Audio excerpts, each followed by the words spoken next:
नमस्कार मित्रांनो, गुंड पाटील गोट फार्म मध्ये आपल्या सगळ्यांचं स्वागत आहे. आज जी बॉटल बघताय तुम्ही माझ्या हातामध्ये, तर बरेच जे नवीन शेळी पालक आहेत त्यांचा मला एकच प्रश्न होता की साहेब, आपण पिल्लांसाठी आणि शेळ्यांसाठी कुठलं टॉनिक वापरता? म्हणजे त्याच्यासाठी आपण व्हिडिओ बनवला आहे.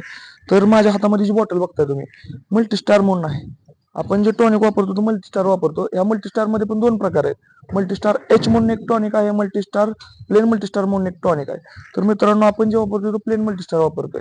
मल्टीस्टार एच जे असतं ते काय असतं, दूध वाढीसाठी असतं, जसं की गाई असो शेळ्या असो त्यासाठी असतं. आणि जे हे प्लेन मल्टीस्टार आहे, हे जे आहे ते शेळ्यांच्या आणि पिल्लांच्या जे शरीरामध्ये कमतरता असतात ते भरून काढायचं काम प्लेन मल्टीस्टार करतं.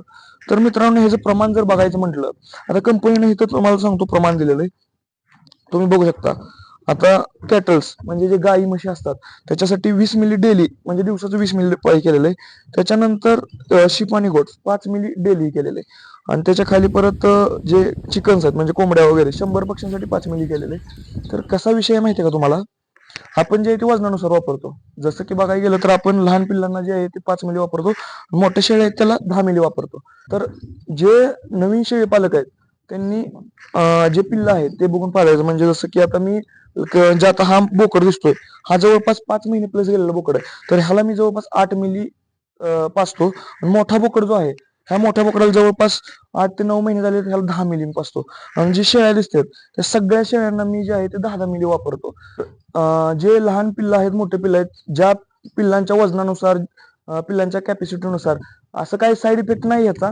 फक्त ज्या वेळेस याचं प्रमाण जास्त होतं, ते जास्त झालेलं प्रमाण जे आहे ते लघवी वाट निघून जातं. याचा साईड इफेक्ट तर फक्त जास्त काही नाहीये, फक्त प्रमाणात पाजावं एवढं माझं म्हणणं.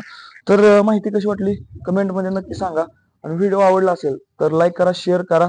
आणि जे नवीन शेळी पालक आहेत त्या शेळी पालकांना हा व्हिडिओ नक्की शेअर करा, जेणेकरून अशाच प्रकारचे व्हिडिओ बघण्यासाठी आपल्या इंस्टाग्राम पेजला फॉलो करा. आणि तसंच युट्यूब चॅनलवरती पण आपण व्हिडिओ बनवत असतो. तर युट्यूब चॅनलला पण आपल्या सबस्क्राईब करा. धन्यवाद.